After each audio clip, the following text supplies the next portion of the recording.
안녕하세요. 반갑습니다. 여러분들 사랑하는 기능학 의사 닥터진입니다. 환자분들이 저에게 이제 많이 여쭤보세요.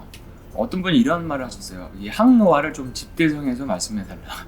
항노화 어떻게 하면은 노화가 더러울 수 있는지 물어보시거든요. 어떻게 하시냐 이런 걸 물어봐서 제가 집대성까지는 아니고 항목을 나눠서 정리를 해봤습니다.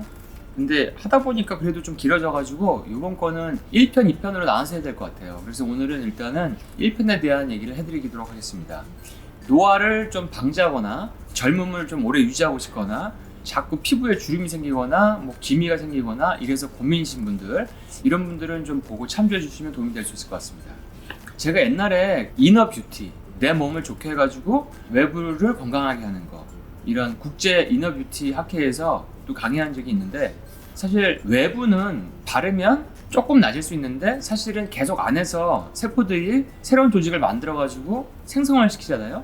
그렇기 때문에 외부에서 바르는 거는 좀 한계가 있고 안에서 자꾸 건강한 것이 나와야 됩니다. 그래야지 이게 항노화가 되는 가장 중요한 건데, 항노화의 이런 가장 중요한 것들 중에서 뭐를 해야지 되는지 그거를 이제 알려드리겠습니다.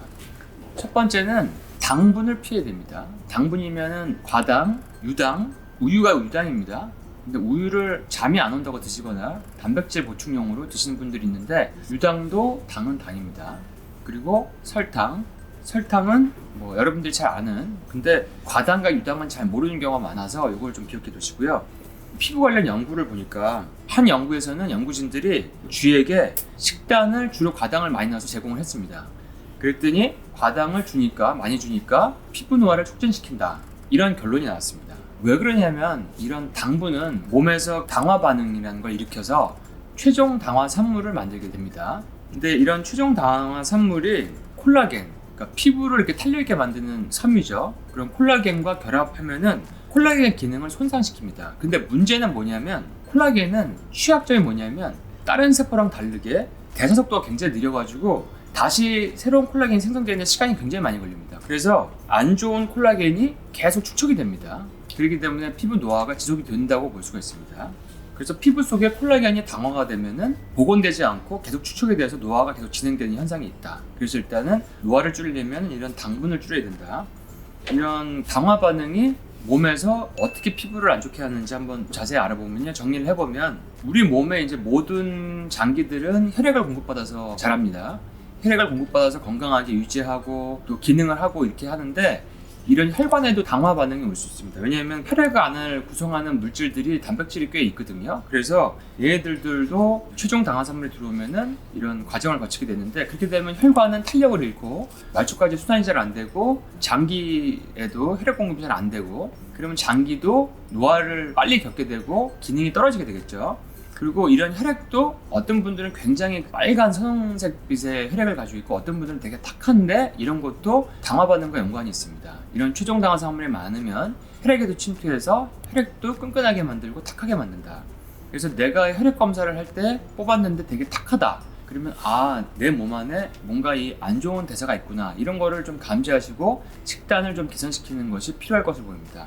그리고 콜라겐은 당화 반응을 겪게 되면 색깔도 노랗게 변합니다. 누렇게. 얼굴이 누래요 하시는 분들이 있는데 이게 간이 안 좋아서 그런가? 근데 간 검사하니까 또 괜찮아요. 뭐 다른 걸 검사해도 괜찮아요. 그런데도 얼굴이 누렇게 변색이 되는 분들이 계시거든요. 이거는 당화 반응 자체가 콜라겐의 어떤 그 탄력만 이렇게 하는 게 아니라 색깔도 변색을 하게 만듭니다. 우리 표피는 한 28일이면 한 주기로 다시 생성이 되는데, 그 아래 그 진피에 있는 콜라겐은 한 몇 년 주기로 이 생성이 됩니다. 그래서 이 콜라겐이 당화가 되면은 얼굴 색깔도 노래질 수 있다. 이것도 알아두시면 좋을 것 같고요. 그리고 콜라겐이 당화된 게 자꾸 쌓여가지고 지속적으로 줄어들게 되면 피부의 수분 또한 줄어들게 됩니다. 그거는 콜라겐이 수분을 날아가지 않게 보호하고 잡아주고 이런 역할을 하는데 그게 안 돼서 그런 거거든요. 그래서 피부는 점점 수분을 잃고 건조해집니다. 게다가 피부를 보호하기 위해 생긴 멜라닌 색소들은 건강하지 못한 대사작용을 거쳐서 배출되지 못하고 뭉쳐서 기미로도 나타나게 됩니다. 그러니까 기미가 자꾸 생기시는 분들이 이런 당화 반응 때문에도 올 수 있다는 거. 그래서 기미를 줄이려면 설탕, 과당, 유당을 줄이자, 이런 결론도 나올 수 있습니다. 그래서 첫 번째는 이런 당분 줄이기였고요. 두 번째는 인슐린 수치를 낮추는 겁니다. 인슐린은 세포가 자꾸 새로운 세포를 만들고 교체하는 그 주기를 빨라지게 만들거든요. 우리가 단 거를 먹으면은 인슐린이 많이 나와서 세포 교체 시기가 빨라진다는 겁니다. 그러니까 세포 성장에는 도움을 주지만 다른 관점에서 보면은 자꾸 교체가 되기 때문에 노화가 촉진된다는 겁니다. 또 인슐린 자체가 염증을 만들기 때문에 피부 염증이 나타나기도 합니다. 그래서 피부 염증이 일어나면 당연히 피부는 색소 침착이나 주름이나 그런 것들로 올 수가 있겠죠. 자, 그럼 인슐린은 어떻게 쏘는 걸까요? 인슐린은 보통 이제 운동 부족, 야채 같은 식이섬유 이런 거를 적게 먹을 때, 미세 영양소가 부족할 때, 당연히 또 과도한 탄수화물, 과당 이런 거에 섭취로 오겠죠. 인슐린이 분비가 많이 되면 나중에는 인슐린 저항성이 오고 대사증후군이 오고 복부병이 생기면서 당뇨까지 가게 되는 거죠. 그래서 당뇨까지 가신 분들은 노화가 좀 빨리 올 수 있다고 생각할 수 있는 겁니다. 자, 그러면은 동안 비법 세 번째, 건강한 지방 섭취입니다. 제가 오메가3, 6의 자가진단법이라는 영상을 올린 적이 있는데 그 영상을 보시면 필수 지방산인 오메가3와 6가 부족했을 때 피부 건조증이 올 수 있다고 되어 있습니다. 지방 섭취를 너무나 안 드시는 분들이 있는데 제한을 너무 심하게 하면은 피부가 상할 수 있는 부작용이 있습니다. 그러니까 피부가 거칠고 건조하다 이러신 분들은 물론 피부 건조한 게 다른 원인도 있지만 좋은 지방이 부족해서 그런 거 아닌지를 한번 살펴보셔야 됩니다.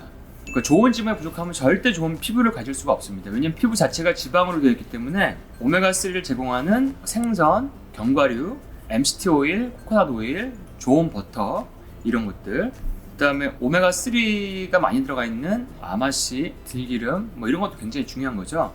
그래서 이런 건강한 지방을 섭취하는 게 피부를 좋아지게 하는 한 가지 방법 중에 하나다.